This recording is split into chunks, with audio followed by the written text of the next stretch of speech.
Dans l'intervention du ministre, il a parlé du fait que, à un moment donné, la convertibilité était un problème.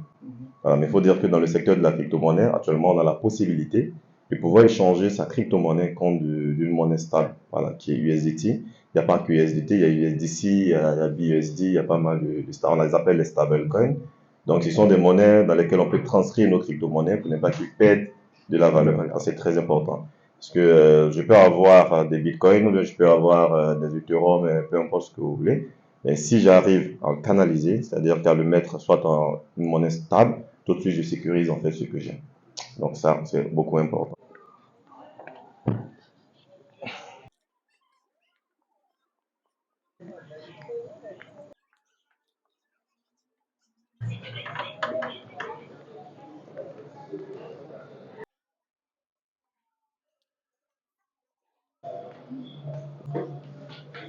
Allez les gars, j'espère que vous allez très bien. Ben, aujourd'hui, on se retrouve dans cette vidéo pour notre débat, oui, notre cérémonie dédiée à la crypto-monnaie, à l'impact de la crypto-monnaie sur l'économie. Nous allons parler tout à l'heure des crypto-monnaies, de comment est-ce que nous pouvons utiliser les crypto-monnaies dans l'économie, définir un peu les crypto-monnaies, parler un peu en général des crypto-monnaies pour que vous soyez informés.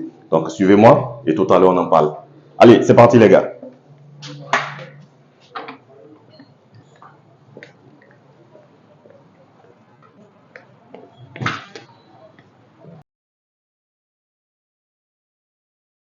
Ouais.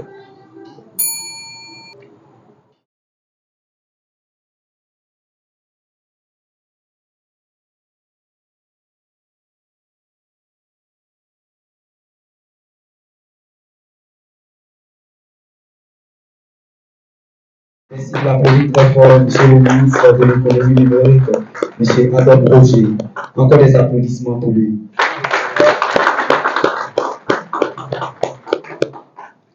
Alors, l'histoire de la crypto-monnaie a commencé en 1990 lorsque le cryptographe américain David Chaum a créé Digital Cash. Bonsoir, bonsoir mesdames, bonsoir messieurs, et bonsoir à vous toutes et vous tous, en vos rangs, grades et qualités, tout protocole respecté. Donc, juste dans le vif du sujet, la crypto-monnaie, qu'est-ce que c'est? Bon, je pense que de tout temps, les hommes et les femmes ont voulu faire des échanges de marchandises, d'où la création de la monnaie. Donc la monnaie, ça nous permet de pouvoir acheter quelque chose. Avant que la monnaie existe, on faisait des échanges standards. Je prends un exemple, moi j'ai besoin d'un verre, j'ai un savon, et on fait un échange. Donc, est-ce qu'un verre pèse, vaut deux savons ou pas? Savoir, et selon ça, on faisait les échanges. Donc, la monnaie a organisé ceci. Mais pendant longtemps, on partait sur ce qu'on appelle les talons or. C'est les talons or qui fixaient la monnaie. Et arrive Internet. Donc, déjà, payer, on paye avec, comme vous savez, soit avec un billet, avec une pièce, ou on peut faire des échanges de marchandises selon les business. Maintenant, après, la difficulté de l'échange de marchandises, c'est que comme l'État est régalien, l'État prend des taxes, notamment en Côte d'Ivoire, dans la TVA, qui est à 18-20%, donc il faut que cet échange-là permette donc de gérer la TVA. Et donc, via Internet, via l'émergence du commerce électronique, et vient aussi, avant d'ailleurs même que Internet se développe partout, en Côte d'Ivoire, on a eu le mobile money. Et donc la crypto-monnaie, c'est basé principalement avec l'émergence d'Internet. Pourquoi? Parce que tous les États n'étaient pas allés vers le commerce électronique, avec une monnaie qui est utilisable par Internet. Donc, certains ont trouvé une faille, ils se disaient, mais tiens, ce que je fais, moi, j'ai créé la crypto-monnaie.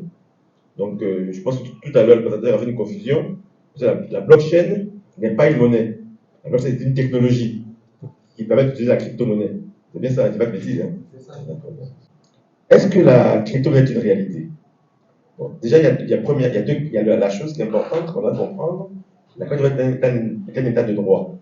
Et je pense que quelque part dans le monde, qu'on le veuille ou qu'on ne le veuille pas, tous les aspects juridiques et réglementaires sont très importants. Sur notre espace monétaire est basé sur la BCEAO, donc qui est la seule entité qui a la capacité en Afrique de l'Ouest, dans nos pays, à émettre de la monnaie. En Côte d'Ivoire, seule la BCEAO émet de la monnaie. Donc la BCEAO ne fait pas aujourd'hui de crypto-monnaie. Et il est si entre guillemets, il n'y a, je ne sais pas qu'il est interdit, parce que c'est dur, parce que tout le monde va dépendre de l'aspect juridique, mais juridiquement, il n'y a aucune loi qui fait faire de la crypto-monnaie en Côte d'Ivoire, ou dans l'espace UEMOA. Ça, maintenant, l'ouverture d'Internet fait qu'on peut se permettre de faire beaucoup de choses. Exactement. Et sans ça, en Côte d'Ivoire, il n'y a pas de crypto-monnaie et il n'y a aucun cadre légal. Et une fois qu'il n'y a pas de cadre légal, en fait, c'est que la chose n'existe pas. Ça, c'est important parce que nous sommes un état de droit, donc l'état de droit est basé sur la loi. Pour que quelque chose existe, il faut qu'il y ait dans une loi quelque part qui dise que cette chose existe. Donc, réellement, en Côte d'Ivoire et en Afrique de l'Ouest, la crypto-monnaie n'existe pas. Toutefois, avant de venir sur mon avis personnel, je pense que, donc, comme ce que j'avais dit, donc toute cette crypto-monnaie a été créée grâce à Internet et puis qui a permis de faire les échanges. Pourquoi? Parce qu'il se peut qu'on soit en Côte d'Ivoire, on veut faire un échange, on veut acheter quelque chose quelque part sur Internet, on n'a pas de carte Visa, on n'a pas de compte PayPal. Comment est-ce qu'on fait pour faire cet échange-là? Donc, d'où l'intérêt d'avoir des comptes, mais ou de la crypto-monnaie. Mais moi, personnellement, étant donné que j'aime beaucoup ce monde du virtuel, je ramène toujours le monde du virtuel au réel. C'est pas de l'imagination, mais j'aime toujours le virtuel au réel. En ce qui me concerne, j'espère que je ne vous décevrai pas, pour moi aujourd'hui, la crypto-monnaie, c'est comme faire de l'échange de marchandises. Puisque, en tant que monnaie, ça n'existe pas. Même quand on prend les pays européens, dans le système de l'espace européen, dans l'espace euro, la crypto-monnaie n'existe pas. Et les banques centrales, en tant que ne reconnaissent pas la crypto-monnaie. Elles peuvent reconnaître le paiement électronique avec leur propre monnaie, donc avec l'euro, par exemple, avec le dollar, mais la crypto-monnaie n'existe pas. Donc ça, c'est l'égalité juridique. Mais dans les faits, elle existe. Tout à fait. Il y en a qui font des échanges avec la crypto-monnaie. Il y en a qui ont gagné de l'argent avec la crypto-monnaie. Il y en a qui l'ont perdu. Il y en a qui y croient et qui investissent dans la crypto-monnaie. Si aujourd'hui, vous êtes à Abidjan, vous voulez acheter un produit au Kenya, vous le faites grâce au commerce électronique. Vous le faites, vous êtes livré rapidement. Mais en quelle monnaie on le fait? Si on ne peut pas payer par carte, on ne peut pas payer par des comptes type PayPal, et ainsi de suite. Souvent, nos cartes ivoiriennes sont blacklistées pour pas mal de raisons. Et comment est-ce qu'on fait? Est-ce qu'on est obligé de partir avec PayPal? Donc, on peut partir avec différents systèmes de crypto-monnaie. Et en ça, c'est un intérêt. Ça, c'est un intérêt parce que je n'ai pas de carte Visa, je n'ai pas de carte Mastercard, je n'ai pas de carte. Donc, comment je fais pour acheter? Donc, ma crypto-monnaie va me permettre de faire cet achat-là. Donc, ça me permet d'acheter vite une fois que j'ai acheté cette crypto-monnaie.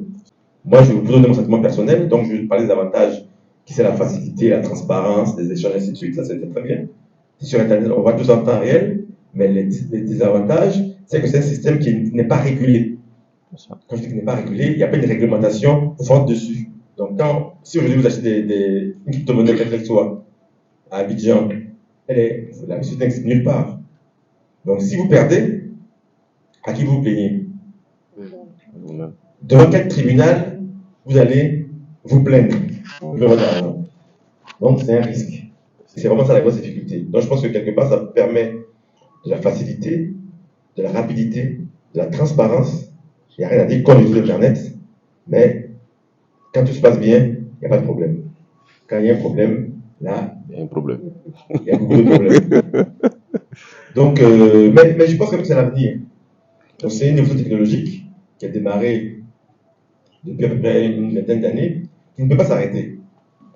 Qui ne peut pas s'arrêter. Et je pense qu'à un moment donné ou à un autre, les États vont devoir s'y pencher.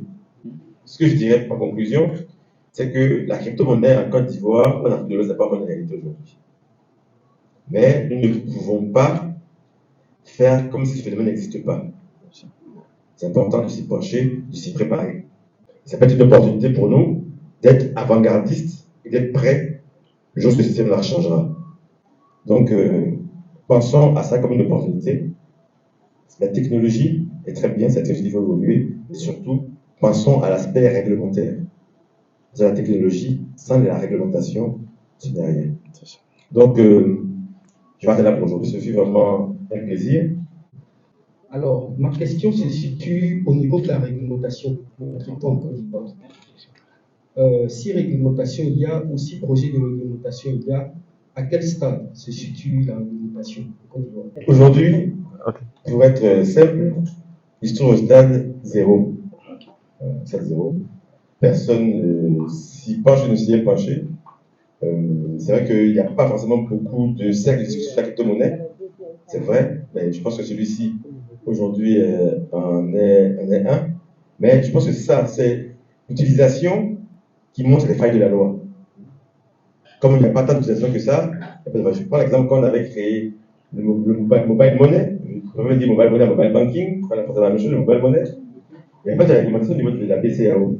On a dû impulser le changement de réglementation ou la prise en considération avec la notion de ce qu'on appelle les UV, donc ce sont les unités de valeur pour générer la monnaie. On a créé les UV qui étaient la UVE, l'union de l'unité de valeur électronique, qui après se transformait en francs CFA. Mais les banques étaient les seules entités ayant la capacité à pouvoir générer des UVE. Ce sont ceux qui peuvent le faire aujourd'hui. Donc en Afrique de l'Ouest. Donc voilà, donc il faut, c'est des aspects qui doivent susciter. Donc aujourd'hui, il n'y a pas forcément quelques réflexions, mais il n'y a pas de loi qui est prête sur la crypto-monnaie parce que l'utilisation, il n'y a pas forcément d'études, n'est pas forcément très développée. Moi, je sais que mon fils est en fait de temps en temps, je ne sais pas s'il continue de faire ça, mais ça fait longtemps qu'il ne m'a pas demandé parce que la fois dernière, il a plus mon argent, je ne plus jamais. Donc je vais mettre que ça me dit. D'accord, autre question. Alors, merci, monsieur le ministre. Alors, je veux simplement demander à l'ensemble de la salle d'abord de ovationner le monsieur le ministre parce que... Merci beaucoup. Pourquoi je vais faire? Parce que il a tellement expliqué, on va dire, le thème. Je me demande même lorsqu'on va venir encore parler, est-ce qu'on va dire quelque chose? Parce que pour moi, le ministre vraiment a tout dit. Donc pour ça, je tiens à vous féliciter et vous dire vraiment merci. Alors, moi, ma question, je crois, rejoint M. Nianké. Nous étant acteurs, tout de suite, comme il a dit, nous, on veut quand même savoir comment est-ce que la réglementation au niveau de la crypto-monnaie se porte au plus haut sommet de l'État. Donc, moi, ma question, je n'ai pas revenu sur sa question. Comment est-ce que la crypto-monnaie est vue au haut sommet, vous qui êtes au sommet même de l'État? Voilà, ça c'est. Aujourd'hui, en fait, il faut voir que nous avons l'innovation est importante. L'innovation est importante, ça c'est vrai. Mais ce n'est pas encore réellement une vraie préoccupation parce qu'il n'y a pas encore vraiment de besoin. Okay. Le président de la République a travaillé au FMI. Donc je pense que s'il y a bien un acteur en Côte d'Ivoire qui est sensible, qui connaît ce que c'est la monnaie, c'est bien lui. Je ne dis vraiment pas forcément parce que je suis un de ses disciples ou un de ses collaborateurs, parce que c'est la réalité. C'est quand il y a eu la notion des échanges en 2019 sur la monnaie africaine, il était vraiment au devant parce qu'il a travaillé au FMI, donc lui, il était vraiment dans le monde des monnaies. Et il connaît beaucoup d'experts qui travaillent sur la monnaie aujourd'hui. De ce que moi je sais, de ce que je me dis, on n'a pas aujourd'hui plus d'1% d'utilisateurs. Et puis ceux qui le font utilisent plutôt des monnaies achetées sur la dette étrangère que des réelles monnaies produites en Côte d'Ivoire. Et je pense sincèrement, comme je disais tout à l'heure, à la réponse de M. Niamké, à la question de M. Niamké, c'est qu'il faut qu'on suscite le besoin. Parce que la loi est faite principalement pour régler des dysfonctionnements qui n'existent pas. Aujourd'hui, si on demande à un Ivoirien, et je le dis vraiment d'autant plus de facilité que je viens de la technologie du numérique, est-ce que la crypto-monnaie est votre préoccupation? Je ne pense pas que ce soit la préoccupation la plus grande des Ivoiriens. Donc voilà. Donc c'est bien pour ça que sans vouloir faire un jeu, sans vouloir dire qu'on faire une innovation, il y a tellement de sujets à régler. La crypto-monnaie, c'est ce qu'on dit américain, on dit en anglais américain, le nice to have. C'est du beau à avoir, mais ça ne peut pas. Mais par contre, le jour où l'État verra que la crypto-monnaie est sûrement le système d'échange le plus efficace pour les gens qui vivent en Côte d'Ivoire, je vous promets que les lois sortiront rapidement. Donc, c'est l'utilisation qui va créer le besoin et qui va mettre de la réglementation. Voici. Encore une fois, merci beaucoup. Je vous en prie. D'accord. Alors, ma première question est la suivante. Selon vous, quelles sont les 5 premières cryptos les plus utilisées actuellement?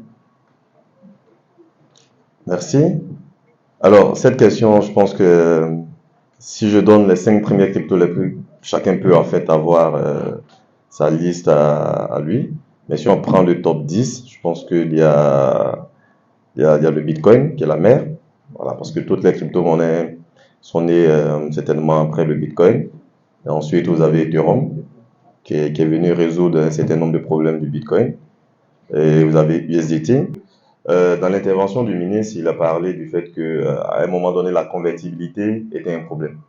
Voilà, mais il faut dire que dans le secteur de la crypto-monnaie, actuellement, on a la possibilité de pouvoir échanger sa crypto-monnaie contre d'une monnaie stable, voilà, qui est USDT. Il n'y a pas que USDT, il y a USDC, il y a BUSD, il y a pas mal de stars, on les appelle les stablecoins. Donc, ce sont des monnaies dans lesquelles on peut transcrire nos crypto-monnaies pour ne pas qu'ils perdent de la valeur. Alors, c'est très important. Parce que je peux avoir des bitcoins, ou bien je peux avoir des Ethereum, peu importe ce que vous voulez. Mais si j'arrive à le canaliser, c'est-à-dire qu'à le mettre soit en une monnaie stable, tout de suite je sécurise en fait ce que j'ai. Donc ça, c'est beaucoup important. Et après, vous avez le Binance, les 5 monnaies, vous avez Binance. Quand vous apprenez une crypto-monnaie, la première chose que vous devez faire, c'est d'aller checker sur la plateforme de cotation CoinMarketCap pour savoir si cette crypto-monnaie, bien évidemment, elle existe bien évidemment réellement. Donc, quand vous partez voir ça, la deuxième des choses, c'est de regarder en fait combien de temps cette crypto-monnaie a duré. Vous dites qu'il faut voir ça. Parce que je prends l'exemple des entreprises. Hein. Il y a des entrepreneurs ici, n'est-ce pas? Ah, d'accord, ok. Est-ce que vous êtes prêt à embaucher quelqu'un pour faire un travail assez très pointueux et qui n'a pas d'expérience? Non? Ok. Donc du coup, c'est pareil. De la crypto-monnaie, quand vous lancez, il faudrait d'abord vous devez regarder en fait l'expérience de vie de cette crypto-monnaie. Ça fait combien d'années elle existe? Quelles sont ses différentes variations, etc. Comment elle a duré? Par quelle période elle est passée? Ça, c'est à vue de vue.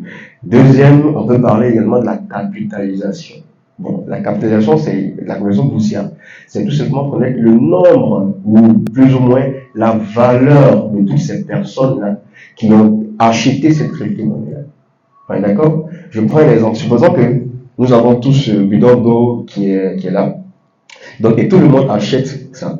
Donc, si le bidon fait, je dis n'importe quoi, 100 francs, il aura par exemple monsieur qui est en rouge qui va acheter pour 10 000. Moi, en fonction de mes moyens, je vais acheter pour 500. Donc, chacun va acheter par rapport à ce qu'il détient. Donc, lorsqu'on fait la sommation de toutes ces valeurs-là, on a bien la capitalisation boursière de ça. Donc, il faudrait regarder, est-ce que cette capitalisation boursière-là, elle est aussi signifiante par rapport à toute la capitalisation sur le marché. D'accord? Je prends un exemple. Je prends toujours dans le cas des entreprises. Hein. Vous voyez, avant de vous lancer un produit sur le marché, qu'est-ce qu'on fait? Vous étudiez le marché. D'accord? Vous posez la question, est-ce que ce produit-là, il aura un impact réel sur la mer? Ou bien qu'est-ce qu'il va valoir? D'accord? Donc vous regardez ça et vous posez la question suivante. Est-ce que je suis prêt à acheter ça sur du long terme? C'est ça. Parce qu'il y a beaucoup qui pensent que oui, on arrive ici, on achète là et boum. Non, c'est pas comme ça. Donc déjà, ces petits indicateurs-là que normalement, lorsque vous vous formez réellement dans la crypto-monnaie, vous pouvez déterminer si tel point.